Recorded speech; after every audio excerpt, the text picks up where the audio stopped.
Bonjour à tous, je suis Léa Audrin et je vous souhaite la bienvenue sur Le Tilt, le podcast qui questionne les modes de travail d'aujourd'hui et de demain et donne des idées et des outils concrets pour expérimenter le travail autrement.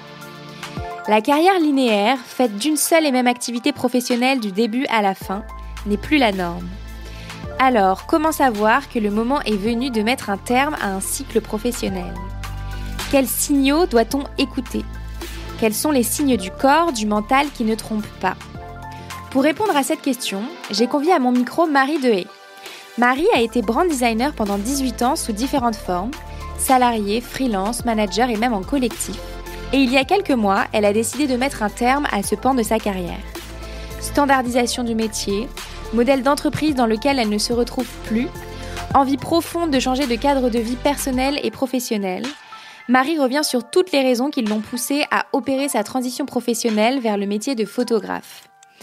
Elle nous partage ce nouveau départ et les challenges qu'elle traverse pour construire sa nouvelle activité. Si vous êtes à un stade de votre vie professionnelle où vous vous posez des questions, vous ne savez plus bien où vous en êtes dans votre attrait pour votre carrière, cet épisode vous aidera certainement à y voir plus clair sur votre propre situation. Avant de laisser la parole à Marie, j'aimerais vous demander de me donner un coup de pouce. Si le podcast vous plaît, vous pouvez laisser 5 étoiles sur votre plateforme d'écoute préférée, Apple Podcast ou Spotify. C'est un super moyen de m'aider à faire rayonner le Tilt. Merci et bonne écoute. Bonjour Marie. Bonjour Léa. Bienvenue sur le Tilt. Merci. Je suis ravie de te recevoir à mon micro aujourd'hui. Je t'ai découverte via un article que tu as sorti qui s'appelle « Le design, c'est fini ». Alors ensemble, on va parler de comment savoir quand est-ce qu'il faut mettre fin à un cycle professionnel. Et pour ça, je vais te poser plein de questions sur ce qui a amené à cette décision. Mais avant de rentrer dans le vif du sujet, Marie, est-ce que tu peux te présenter sans parler de ton travail ? Oui, bien sûr. Tout d'abord, merci de me recevoir aujourd'hui. Ravie de pouvoir discuter de ces sujets-là. Donc, je m'appelle Marie. Je suis actuellement basée dans le Sud-Ouest et plus précisément dans les Landes. Après avoir pas mal bougé entre Paris, Bordeaux, j'ai atterri par ici. Donc, je suis designer, mais on va pas tout de suite parler de ça. Je voue aussi une grande passion à l'océan et à toutes les choses qui s'y réfèrent. Alors, ça va être les activités sportives comme le surf, mais également toutes les atmosphères qui peuvent se dégager de l'océan, les moments de vie autour de l'océan. Donc, j'essaie de passer le maximum de temps possible à l'océan parce que c'est très ressourçant pour moi. Génial. Donc là, tu t'es créé le meilleur environnement pour ça. Exactement, c'est exactement ça. Super. Alors du coup, Marie, toi, tu as une première partie de vie professionnelle dans l'univers du brand design. Oui. Est-ce que tu peux nous dire pourquoi et comment tu t'es lancée dans cette première activité professionnelle-là ? Oui. Alors, pour revenir un petit peu aux sources, moi, je suis issue d'une formation très artistique puisque j'ai fait les beaux-arts pendant 2 années. Et au bout de 2 ans, je me suis dit les débouchés étaient vraiment très complexes. Il n'y avait pas vraiment de perspective à part devenir prof d'histoire de l'art ou être dans une galerie à vendre des toiles. Donc, je voulais pas vraiment faire ça. J'ai découvert Photoshop un petit peu au hasard dans un atelier de retouche photo.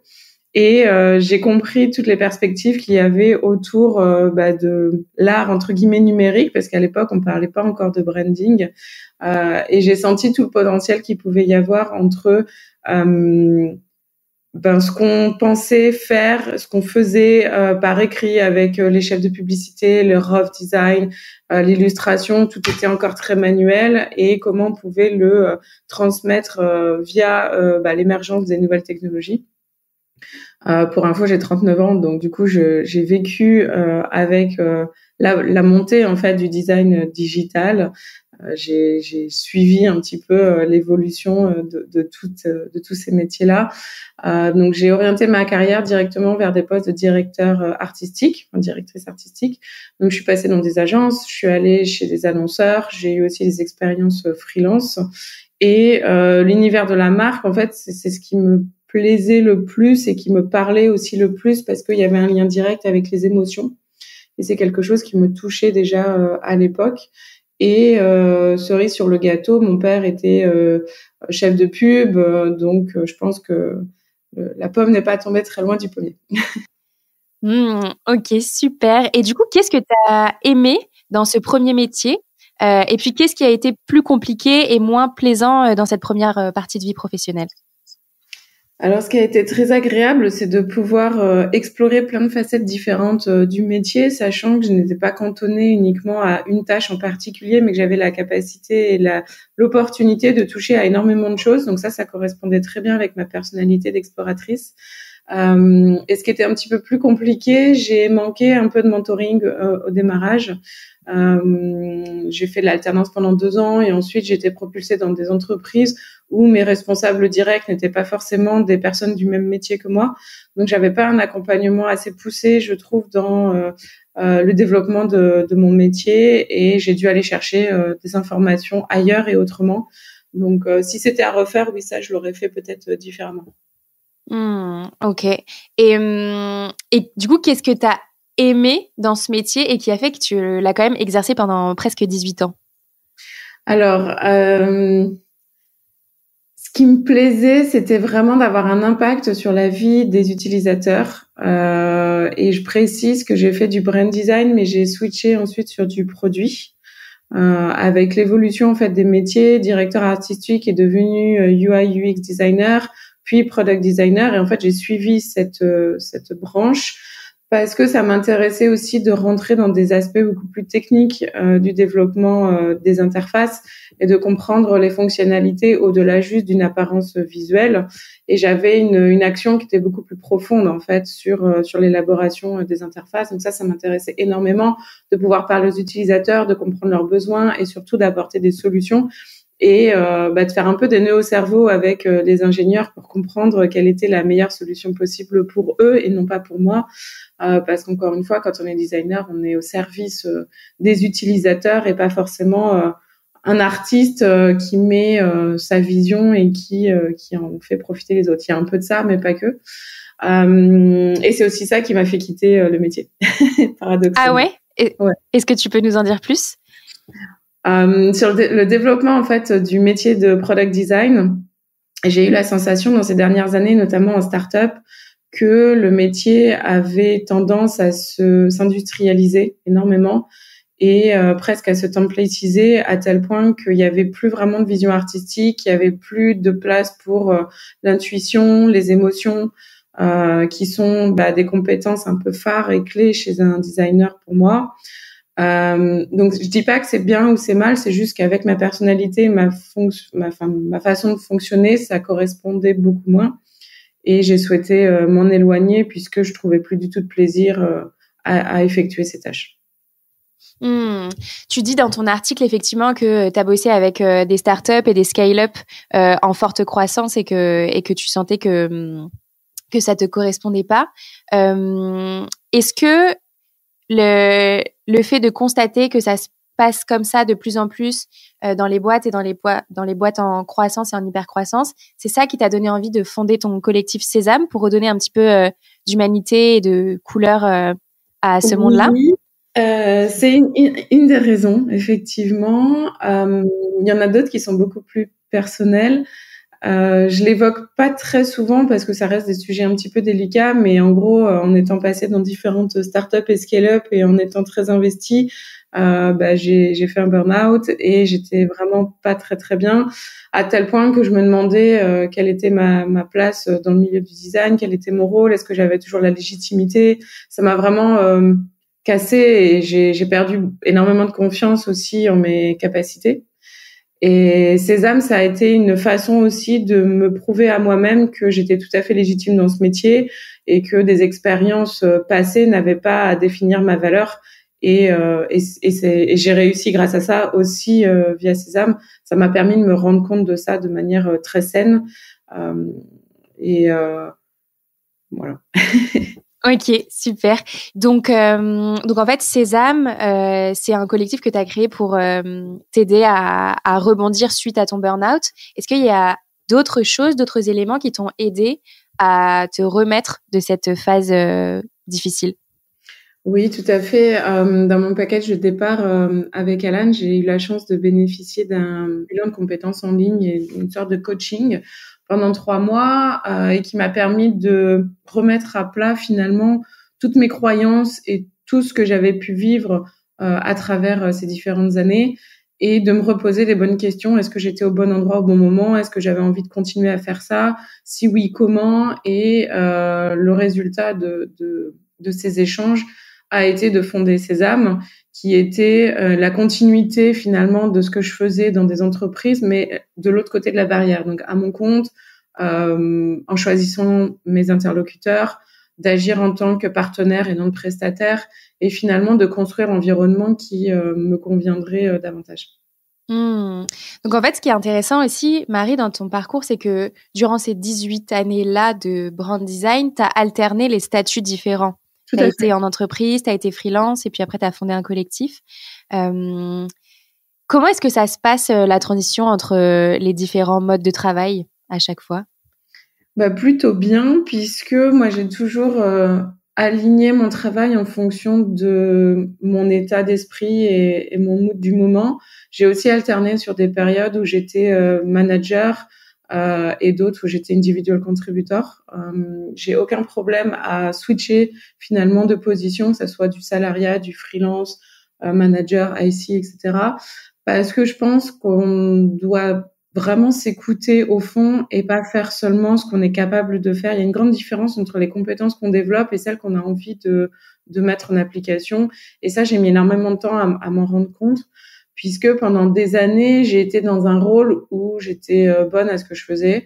J'étais reconnue, j'avais aucun problème du côté du travail, mais je me suis un petit peu perdue moi-même et un petit peu oubliée. Donc effectivement, j'ai fait un burn-out, mais je ne rejette pas la faute uniquement sur les entreprises que j'ai fréquentées, mais aussi sur moi, puisque il y a des choses que j'ai compris maintenant que je ne comprenais pas à l'époque, notamment sur ma personnalité et mon fonctionnement. Et finalement, j'étais ancrée dans des moules et des modèles d'entreprise qui me convenaient pas spécialement. J'ai essayé de les suivre et forcément, bah, ça fonctionnait pas puisque c'était pas ma personnalité. Maintenant que je comprends comment je fonctionne, je suis plus à même de l'exprimer déjà, de pouvoir communiquer sur ce dont j'ai besoin, comment je peux évoluer dans une entreprise, ce que je peux apporter à une entreprise, ce qui me convient, ce qui me convient pas, et c'est beaucoup plus fluide pour tout le monde. Donc ça a été un bel apprentissage malgré tout.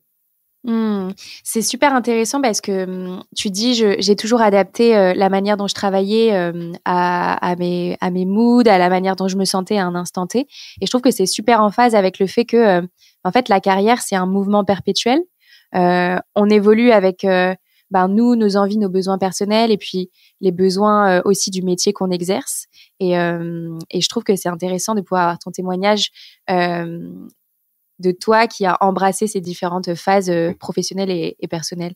Donc, Ouais, c'est aussi un peu compliqué, je trouve, parce que ça oblige à effectuer des changements plus ou moins profonds. Ça peut être des changements simplement d'entreprise, ça peut être des changements de poste, ça peut être des changements de fonctionnement, de quotidien. Et tout le monde n'est pas forcément prêt à les opérer et n'a peut-être même pas envie de le faire. Donc, je pense qu'il faut vraiment s'écouter et, euh, et pas forcément écouter aussi son entourage, c'est important. Et de suivre ce qui nous fait plaisir, ce qui nous fait du bien et ce qui va permettre de s'épanouir dans notre carrière professionnelle et pas juste de remplir un boulot qui nous rend pas heureux finalement. Comment t'en es arrivé à la décision ferme et définitive du coup de fermer le collectif Sésame que tu avais créé et puis de mettre un point final au brand design? Alors, j'ai pas mis un point final au brand design. J'ai fermé le collectif parce que j'étais plus alignée avec le rôle que j'avais dans le collectif. Donc, pour rappel, j'étais équivalent de creative director / design advisor. Je conseillais aussi bien les CEO des startups que les designers avec qui je travaillais pour créer des identités de marque pour des entreprises early stage et les aider dans leur croissance et leur développement. Et finalement, je me suis retrouvée à gérer énormément de paperasse aussi parce qu'un collectif, ça se gère. à faire énormément de recrutement aussi, à aller trouver les bonnes personnes au bon endroit, au bon moment, à faire aussi du commercial, qualifier les clients, faire les screenings, envoyer les devis, les propositions commerciales, suivre la gestion de projet, même si j'étais épaulée en interne par Camille qui faisait énormément aussi cette partie-là. Et finalement, mon cœur de métier s'étiolait petit à petit, je le faisais quasiment plus. Et ça me convenait pas en fait. C'était pas vraiment ce que je voulais faire. J'ai mis quasiment 1 an avant de décider de clôturer Sésame. Donc ça a été une décision qui a été mûrement réfléchie, puisque avec moi j'embarquais aussi les personnes du collectif, puisque si je fermais le collectif, on ne travaillerait plus ensemble. Donc ça a été des décisions que j'ai repoussées. J'ai essayé de faire différemment. J'ai fait d'autres formats. J'ai sorti une newsletter. J'ai changé ma posture, j'ai changé beaucoup de choses, mais je sentais qu'il y avait un truc qui était toujours pas aligné. Donc, quand ça veut pas, ça veut pas. Il faut pas forcer. Et étant donné que Sésame, j'étais moteur aussi de Sésame. Si moi je sortais de Sésame, c'était difficile de continuer à faire tourner le collectif. Il fallait une personne pour animer l'idée, les choses. Donc, j'ai beaucoup réfléchi et j'ai préféré arrêter plutôt que de m'épuiser encore dans une nouvelle aventure qui finalement m'apportait pas satisfaction. Bien sûr. Et quand tu dis que tu sentais que c'était plus la bonne activité pour toi, est-ce que c'était des signaux corporels, émotionnels? Comment ça se manifestait? Ah, super question. J'ai eu un peu les deux. Le vrai coup, ça a été un matin, je me suis mise devant mon ordinateur, pardon. Et moi qui suis workaholic, je travaille beaucoup, je compte pas mes heures, même des fois je devrais. Je suis allée derrière mon ordi et j'ai même pas eu envie de l'ouvrir en fait. Donc quand ça arrive une fois, on se dit bon, c'est pas grave, prends des vacances, ça va passer et quand tu reviendras, tu seras OP. Et ça m'a fait ça pendant plusieurs semaines. J'ai commencé à avoir du mal à répondre aux clients, je recevais des demandes, j'avais du mal à y répondre, je laissais plus traîner les choses, je remettais au lendemain. C'est des choses qui, moi, m'arrivent vraiment jamais. Je suis très réactive en général quand on me contacte. Et là, je me suis dit, OK, là, il y a quelque chose qui se passe, il y a un vrai signal à prendre en considération. Donc, ma motivation a baissé, mon investissement aussi bien pro que perso avait baissé. Et j'avais plus cette passion, en fait. Ce que j'appelle le feu sacré, en fait, qui permet notamment aux créatifs d'être réactifs, de pouvoir proposer des choses très artistiques, qui vont répondre à des besoins très précis, qui vont avoir une multitude de compétences mises à disposition pour répondre à des projets et qui n'ont pas peur d'aller explorer plein de pistes créatives pour satisfaire le client. J'étais arrivée à un stade où ça, je l'avais pas, et c'est problématique en fait, parce qu'on peut pas travailler en tant que partenaire avec des clients si on n'est pas nous aptes à fournir des solutions à leur hauteur. Et j'ai toujours dit, je préfère ne pas faire plutôt que mal faire. Et ça, c'est vraiment un mantra que je souhaite conserver. Je déteste l'à peu près, je déteste les choses qui sont faites par défaut, et je préfère fermer et conserver la qualité plutôt que de continuer et avoir quelque chose qui soit en dessous de ce que je souhaiterais faire. C'est super intéressant. Donc, il y a, si je résume pour les personnes qui nous écoutent, qui se reconnaîtront peut-être aussi dans ton témoignage, il y a la motivation qui disparaît petit à petit, des capacités professionnelles qu'on n'arrive plus à mettre au profit de nos clients, ouais. Et puis une curiosité, peut-être une curiosité sur les sujets qui nous animaient jusqu'à maintenant qui disparaît. Exactement, il y a une grande forme de lassitude en fait qui émerge. Et en plus de tout ça, moi j'avais l'appel de la nature. Alors c'est potentiellement très cliché, mais d'être assis 8 heures par jour derrière mon ordinateur, ça m'a fait péter les plombs pendant un moment. Maintenant ça va mieux, mais j'étais pas au bon endroit au bon moment en fait. Et c'est aussi pour ça que j'ai déménagé et que j'ai changé de région, etc. Et du coup, pour celles et ceux qui nous écoutent, qu'est-ce que tu leur dirais? Comment savoir quand c'est le bon moment pour clôturer un cycle professionnel? Si tu devais leur donner des conseils. Cette question. Le bon moment, je ne sais pas s'il y a vraiment de bons moments, pour être honnête. Je pense qu'il faut se détacher énormément du jugement et de la pression sociale, notamment professionnelle. Il n'y a pas de honte à vouloir changer et explorer des métiers différents, de vouloir changer d'entreprise, de changer de poste. C'est OK, particulièrement dans nos branches. Le bon moment, c'est quand l'alignement se fait plus et je pense que on ne peut pas le ressentir si justement on n'est pas à l'écoute de soi-même et qu'on ne fait pas attention à certains signaux. Donc, aussi bien, comme tu le disais tout à l'heure, corporel, mais émotionnel, dans notre relation aussi avec le monde extérieur, nos environnements, etc. Je pense qu'il faut aussi oser certaines choses et se dire quel est le risque que je prends? Est-ce que je peux le mesurer? Est-ce que il est jouable ou pas? Est-ce que ça, ou est-ce que c'est de la folie et du coup je le fais pas? Moi, j'ai toujours voulu prendre des risques, même s'ils sont un peu fat, à condition que je me sente bien. Si je me sens bien et que le risque est gros, je prendrai le risque. Par contre, si je me sens mal, ouais, j'ai pas peur en fait de tout lâcher et de prendre ça. Et encore une fois, ça c'est ma personnalité et ça va pas correspondre à tout le monde. Et c'est une exploration que j'ai faite depuis des années pour comprendre mon fonctionnement et savoir qu'est-ce qui me correspond. Et ces explorations-là, il faut les effectuer, même si parfois c'est difficile parce qu'on sort complètement du domaine professionnel. Mais j'estime que ça, c'est ce qui va servir aussi notre carrière quelque part, c'est d'apprendre à se connaître, de comprendre notre fonctionnement pour ensuite le communiquer à des personnes avec qui on souhaite travailler, avoir une meilleure communication, une meilleure fluidité et surtout un bien-être qui soit un véritable équilibre aussi entre vie pro et vie perso. Ouais, je suis complètement d'accord avec toi. Souvent, sur le tilt, je dis cette petite phrase, c'est on vient au travail avec qui l'on est. Oui, tout à fait. Et c'est d'autant plus vrai dans nos générations et puis au sein des mutations du monde du travail qui s'opèrent aujourd'hui. Donc, je te rejoins tout à fait sur le fait que se connaître soi, ses besoins, savoir s'écouter, c'est la base pour pouvoir construire derrière la brique professionnelle alignée. Tout à fait. Donc, trop bien. Alors, du coup, t'as mis fin au collectif Sésame. Est-ce que tu avais déjà une idée de ce que tu allais faire après ou tout ça s'est fait un petit peu en même temps? Comment ça s'est passé, la transition? Alors, j'ai fermé Sésame. Je savais à peu près ce que je voulais faire par la suite, mais je savais pas que ça allait être aussi compliqué. Mon projet, c'était de me lancer dans la photo, donc d'être photographe à 100%. C'est de la photo, j'en fais depuis que j'ai 12 ans, donc c'est quelque chose que je pratiquais de manière amateur et j'ai voulu passer de l'autre côté de la barrière. Et jusqu'à présent, je me sentais pas la légitimité de le faire. Et quand j'ai fermé Sésame, je me suis dit, au bout d'un moment, la légitimité, c'est quoi? Pour qui? Pourquoi?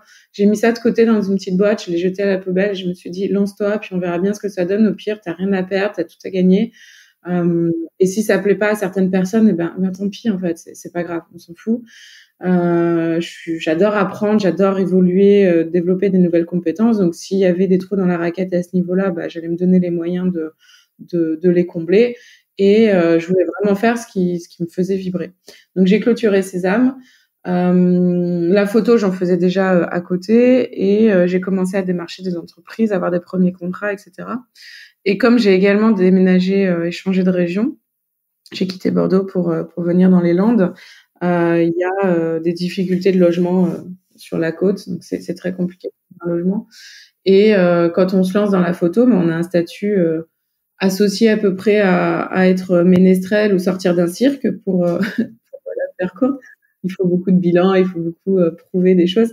Donc je continue à faire du design et je suis même ouverte à reprendre un poste en brand design sur du mi-temps ou du 4/5e pour continuer cette activité qui va me permettre de développer à côté l'activité photo et trouver cet équilibre que je cherche à avoir. Ok. Donc là, l'activité de photo que tu as lancée, tu es en construction sur cette nouvelle activité-là. Tout à fait. Je suis en construction, notamment sur la partie commerciale et sur aussi les thématiques que je souhaite aborder, puisque moi j'ai une spécialité à la base orientée sur le tourisme, la valorisation des territoires notamment. Donc c'est des clients qui vont être des collectivités locales, des offices de tourisme, des agences de voyage, des acteurs très locaux. Et également, je souhaite valoriser toutes les marques engagées qui vont œuvrer dans le bon sens, donc pouvoir les aider à développer leur visibilité via des photos, notamment produits ou des shootings d'événements. Et le troisième pan, c'est la valorisation des femmes dans le milieu du surf, puisque elles sont encore, à mon sens, peu représentées. Et j'aimerais beaucoup participer à les valoriser, aussi bien les débutantes que les professionnels. Donc voilà, c'est les trois grandes thématiques que j'aimerais aborder avec la photo, et j'œuvre en ce moment pour ça. Génial. Ce qui est trop touchant et intéressant dans ton parcours, Marie, c'est que là, la transition professionnelle que tu as opérée, c'est vraiment une transition, c'est la sensation que j'ai qui vient s'appuyer sur tes valeurs de nature, de liberté, et il y a vraiment tout ton environnement qui a changé. Et puis, j'ai la sensation qu'il y a aussi un gros travail d'alignement avec le type de clientèle derrière que tu as envie d'accompagner. Tout à fait. C'est ça aussi qui est un peu déroutant, c'est de passer d'une vie pendant 18 années qui s'est construite avec un gros boulot à Paris, la fête, de vivre dans la ville, d'avoir des échanges très pointus avec des gens extrêmement brillants, et du jour au lendemain de se dire je plaque tout, donc je quitte Paris, je retourne à la maison, je redescends encore plus parce que je vais dans les Landes, je quitte mon appartement, je lance une nouvelle activité, j'en ferme une autre, je recommence quasiment de zéro, puisque là aujourd'hui tout ce que je fais est 10 fois plus aligné avec ma personnalité, la jeune femme que j'étais avant de rentrer dans la vie active. Donc, j'ai aucun regret de tout ce que j'ai fait, puisque je pense que si je n'avais pas eu ce parcours, j'en serais pas là aujourd'hui. J'ai aucun regret. Et j'estime que tout est juste et arrive au bon moment. Mais celle que je suis aujourd'hui, oui, est alignée avec la jeune femme que j'étais avant d'entrer dans la vie active. Donc, c'est assez intéressant de revoir les connexions. Ah ouais, c'est chouette. C'est comme un retour à soi. C'est exactement ça. J'appelle ça vraiment ma reconnexion. C'est ma renaissance, entre guillemets, quoi. Oh, c'est génial. Super. J'ai une dernière question pour toi, Marie, qui est ma question signature que je pose à tous mes invités.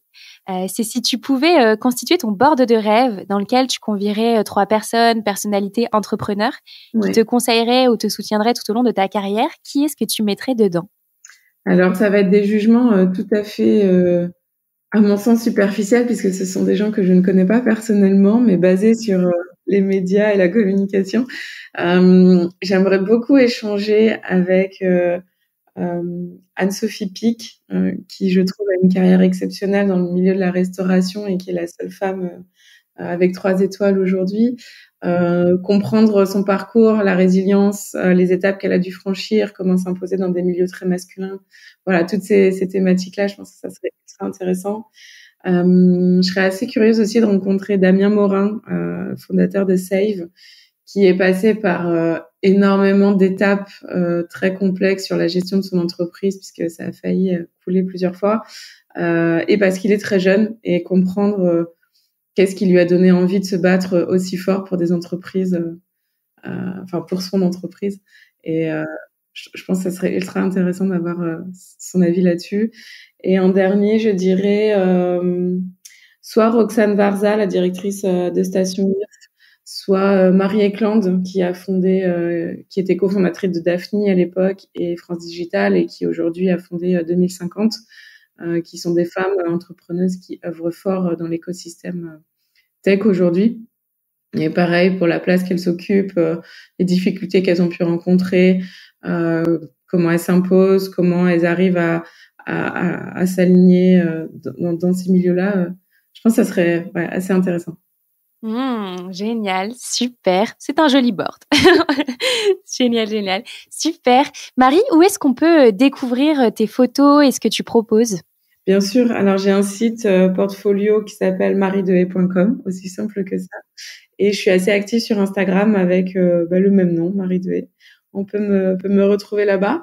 Donc, effectivement, aujourd'hui, je suis photographe. Je propose mes prestations pour différents types de clients, et je suis ouverte également à trouver un boulot en brand design dans une start-up alignée avec mes valeurs. Génial, super. Marie, un grand merci pour ton témoignage qui, je suis certaine, aidera les personnes qui se demandent si c'est le bon moment ou pas de mettre le point final à un cycle pro. Mais écoute, merci beaucoup en tout cas de m'avoir donné la parole aujourd'hui. À bientôt. À bientôt Léa. Merci beaucoup d'avoir écouté cet épisode du Tilt. J'espère que ma discussion avec Marie vous aura inspiré et peut-être même aidé à savoir où vous en êtes dans votre intérêt pour votre carrière actuelle. Et comme vous êtes encore là, à m'écouter, c'est certainement que cet épisode vous a plu. Alors n'hésitez pas à laisser 5 étoiles et un avis écrit sur Apple Podcast pour me dire ce que cet épisode vous a apporté. C'est toujours un plaisir de vous lire. Vous pouvez également vous abonner au podcast sur votre plateforme d'écoute préférée, Spotify, Deezer, bref, là où vous m'écoutez, pour ne pas louper la sortie des prochains épisodes. À bientôt!